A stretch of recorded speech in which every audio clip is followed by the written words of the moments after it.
you people back in the Shire, turn your porch lights off because we're coming home with a trophy.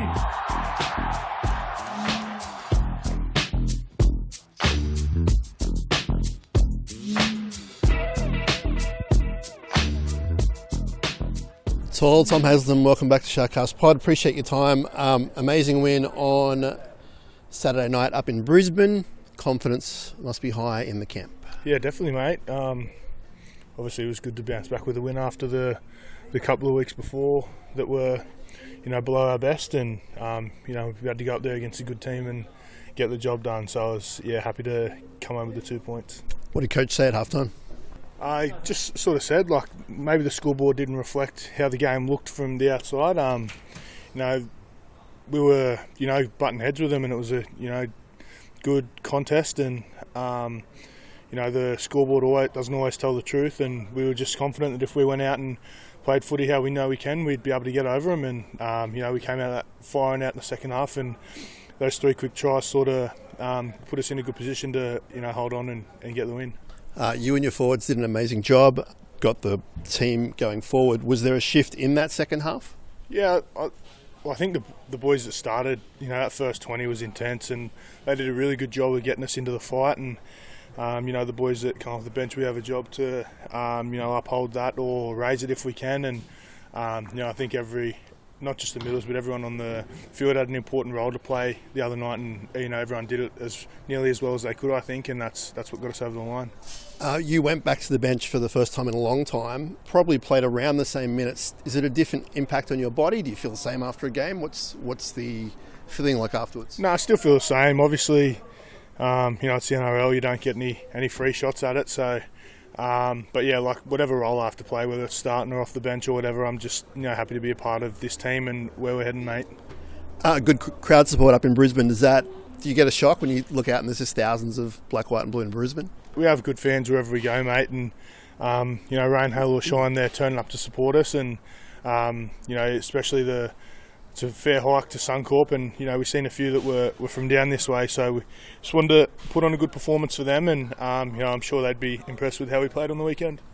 Hard not to be, Tom. Dolphins this week, short turnaround. Yep. We've had a couple of those in the month, so you're used to that.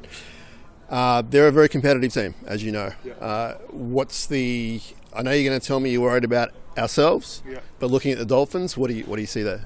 Lots of good players. Obviously, we've seen what the Hammer can do last week, and Herbie Farmless a good player getting them out of trouble, and obviously Marshall King's crafty at 9. So if we stick to our D and play as good as we can, we'll give ourselves a shot at beating them.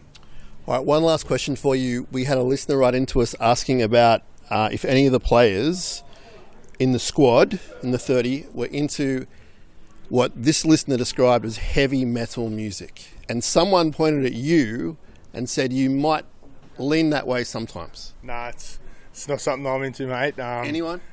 If anyone, it'd probably be Dale. He loves air guitar and head knock. I don't know what it's called. Head bang. Yeah. So, okay.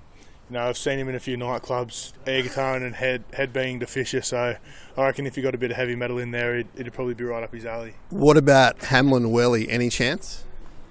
Possibly. Maybe when he had the long locks, but he's more into the R&B and rap sort of scene, braids. Yeah. But you're officially ruling yourself out? I'm officially ruling myself out. Okay, yeah. Awesome. The detective work will continue. Thanks for your time. Good luck on Thursday. Thanks, mate. Thanks, Tom. Cheers. Appreciate you.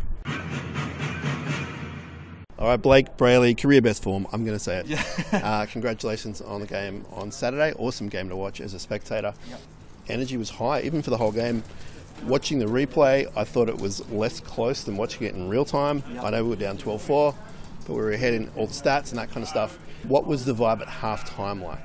Yeah, the vibe was high. We were definitely down the scoreboard, but it definitely didn't feel like it. We felt like we had control of the game, and we were playing well. We knew what we had to do in attack and defence, and Fitzy just relayed a message just to stick at it. We'll get our opportunities when they come, and that second half we came out firing from the start, and that set us up for that second half there where we could come back and put on a few points. Coming off 2 losses, it was important to win. What does it do for the confidence of the entire squad?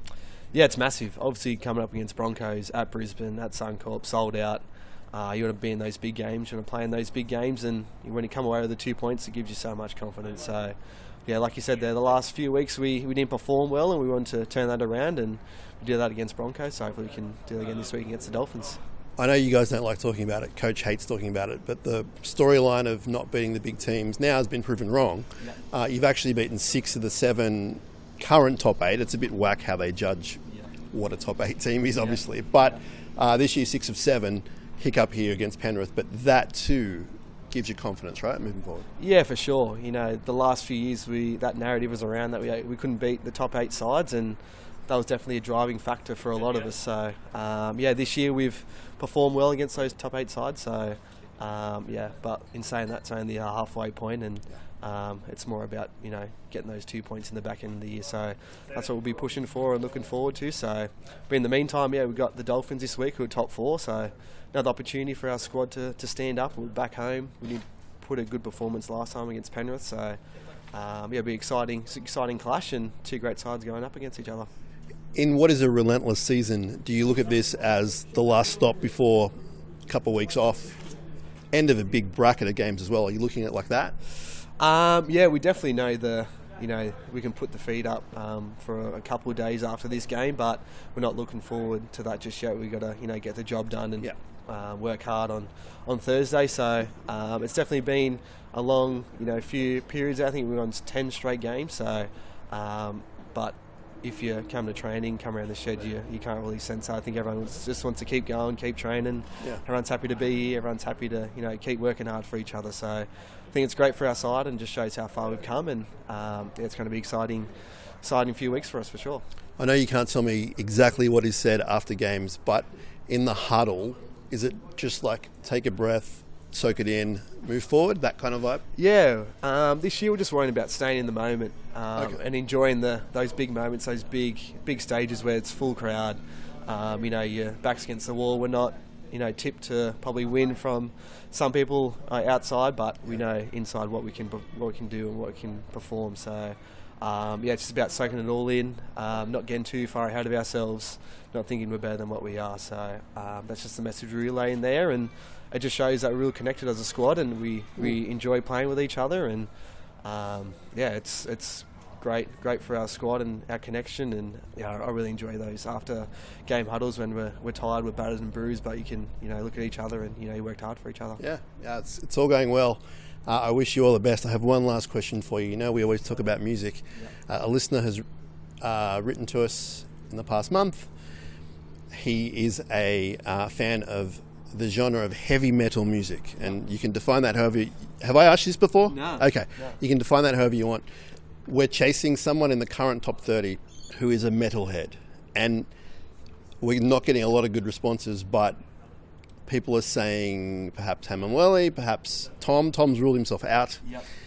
I think maybe Jaden Beryl just because of all the tough stickers. Have you got any insight? Well, you would assume Cam McGuinness by the way he plays, but that's actually disappointingly incorrect. He if you listen to his music, he's a hip hop guy. Let's just say it's not the toughest music he listens to. So okay, that's interesting. I hope he doesn't mind me saying he's a big Sex and the City fan. So I don't know if that has anything to do with the movie. I just wanted to put that out there and get that. That'll spreading. be out there. That's wild.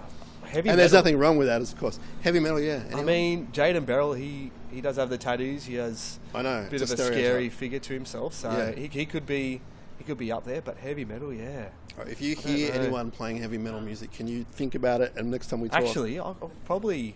Here we go. I reckon maybe Billy Burns. Oh that's a good answer. Billy Burns. Okay. He's. I could see him rocking the heavy metal. The moustache.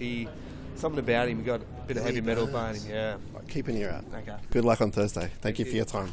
Appreciate you, Blake. Sharkies! Sharkies!